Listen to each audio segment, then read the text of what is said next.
I replaced both of the front stock lights, parking and turn signal, with LEDs.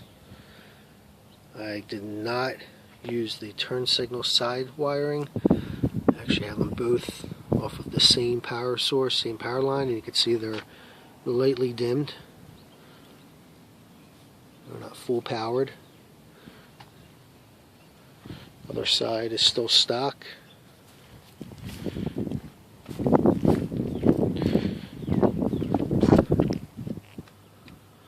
I'm going to turn on the left turn signal,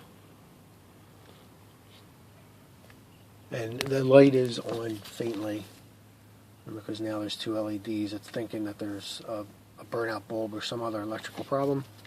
So here's the left turn signal, blinking fast because it thinks it's something's burned out, and both are blinking fast. Now what I'm going to do is actually pull the stock relay.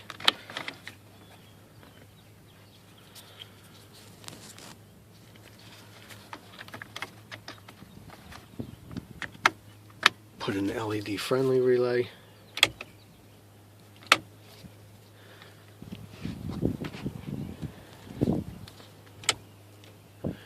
And I got a problem. Okay, I put back in the stock relay and we're back to normal. That's the stock lights, it's the LED lights. Work on this next.